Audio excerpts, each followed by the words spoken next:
Ladies and gentleman, ರಾಜ್ಯದ CM ಕುರ್ಚಿ ಕದನ ಕಾವೇರಿದೆ. ಡಿಸಿಎಂ ಡಿಕೆ ಶಿವಕುಮಾರ್ ದೆಹಲಿಗೆ ಹೋಗಿ ಸಿಎಂ ಕುರ್ಚಿಗಾಗಿ ಲಾಬಿ ಮಾಡ್ತಿದ್ದಾರೆ. ಸಿಎಂ ಹಾಗೂ ಡಿಸಿ ಬೆಂಬಲಿಗರ ಸಮರಾನು ಕೂಡ ಕಾವೇರಿದೆ. ಈಗ ಇಬ್ಬರ ಕಡೆಯ ಬೆಂಬಲಿಗರ ಕ್ರಾಂತಿ ಕದನ ಕಾವೇರಿದೆ.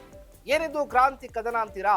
ಎಸ್ ವೀಕ್ಷಕರೇ, ನೆಲ ಜಲ ಭಾಷೆಗಾಗಿ ಪ್ರಾಮಾಣಿಕ ಪತ್ರಿಕೋದ್ಯಮ. ನೀವು ನೋಡ್ತಾ ಇದ್ದೀರಾ ಫೋಕಸ್ ಟಿವಿ. ನಾನು ಶಿವು ರಾನರಾಪುರ.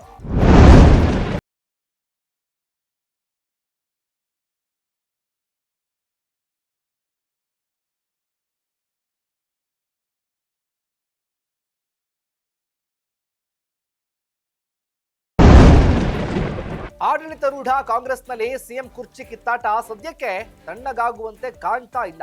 ಸಿಎಂ ಡಿಸಿಎಂ ಪರವಾಗಿ ಬೆಂಬಲಿಗ ಶಾಸಕರು ಸಚಿವರು ಸಮರ ಸಾರಿದ್ದಾರೆ. ಡಿಕೆ ಶಿವಕುಮಾರ್ ಅವರ ಬೆಂಬಲಿಗ ಶಾಸಕ ಬಸವರಾಜ ಶಿವಗಂಗಾ ಮತ್ತೆ ಕ್ರಾಂತಿಯ ಮಾತನಾಡಿದ್ದಾರೆ. ಇನ್ನೂ ಸಮಯ ಇದೆ, ಸಿಹಿ ಸುದ್ದಿ ಬರುತ್ತೆ ಅಂತ ಮಾತನಾಡಿದ್ದಾರೆ. ಈ ಮೂಲಕ ಡಿಕೆ ಶಿವಕುಮಾರ್ ಸಿಎಂ ಆಗುವ ವಿಶ್ವಾಸವನ್ನ ವ್ಯಕ್ತಪಡಿಸಿದ್ದಾರೆ. ನೀವಂತೂ ಆಶಾಭಾವನೆಯಲ್ಲಿದ್ದೀರ? ನಾನು ಯಾವಾಗಲೂ ಆಶಾಭಾವನೆಯಲ್ಲಿದ್ದೀನಿ. ನಾನು ಡಿ ಕೆ ಶಿವಕುಮಾರ್ ಮುಖ್ಯಮಂತ್ರಿ ಆಗಬೇಕು ಅನ್ನೋ ಕನಸು ಕಂಡಲ್ಲಿ ಪ್ರಥಮ ನಾನೇ. ಅಲ್ಲ, ಹೇಳಿದ್ನಲ್ಲ, ಇನ್ನಂತ ನಾನು ವಾಪಸ್ ತೆಕ್ಕೊಳ್ಳೋದಿಲ್ಲ. ಇಲ್ಲದ್ದು ಇದು ಹೇಳಿದ್ದನ್ನು.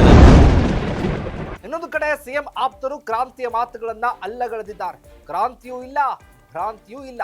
ಸಿದ್ದರಾಮಯ್ಯನವರೇ ಫುಲ್ ಟೈಮ್ ಸಿಎಂ ಅಂದಿದ್ದಾರೆ. ಮುಖ್ಯಮಂತ್ರಿ ಕುರ್ಚಿದಲ್ಲಿ ಮಾನ್ಯ ಸಿದ್ದರಾಮಯ್ಯ ಅವರು ಕೂತಿದ್ದಾರೆ. ಕುರ್ಚಿ ಖಾಲಿ ಇಲ್ಲ. ಆ ಕುರ್ಚಿ ಸಿದ್ದರಾಮಯ್ಯಗೆ ಬದಲಾವಣೆ ಮಾಡಬೇಕಂದ್ರೆ ನಮ್ಮಿಂದ ನಿಮ್ಮಿಂದ ಸಾಧ್ಯ ಇಲ್ಲ. ನಮ್ಮ ಪಕ್ಷ ಹೈಕಮಾಂಡ್ ಪಕ್ಷ. ಹೈಕಮಾಂಡಿಂದ ಮಾತ್ರ ಸಾಧ್ಯ. ಮಲ್ಲಿಕಾರ್ಜುನ ಖರ್ಗೆಯಿಂದ. ಒಟ್ಟಾರೆ ಸಿಎಂ ಕುರ್ಚಿ ಕಾವೇರಿದೆ. ಡಿಕೆ ಬಣದವರು ಕ್ರಾಂತಿ ಆಗುತ್ತೆ ಅಂತ ಹೇಳ್ತಾ ಇದ್ದಾರೆ. ಆದ್ರೆ ಸಿದ್ದರಾಮಯ್ಯ ಬಣದವರು ಯಾವುದೇ ಬದಲಾವಣೆನೂ ಇಲ್ಲ, ಯಾವ ಭ್ರಾಂತಿನೂ ಇಲ್ಲ ಅಂತಿದ್ದಾರೆ. ಮುಂದೆ ಏನಾಗುತ್ತೆ ಹಾಗಾದ್ರೆ ಕಾದ್ ನೋಡ್ಬೇಕಾಗುತ್ತೆ. ಇದಾಗಿತ್ತು ಫೋಕಸ್ನ ಸ್ಪೆಷಲ್ ರಿಪೋರ್ಟ್. ನೆಲ ಜಲ ಭಾಷೆಗಾಗಿ ನೋಡ್ತಾ ಇರಿ ಫೋಕಸ್ ಟಿವಿ.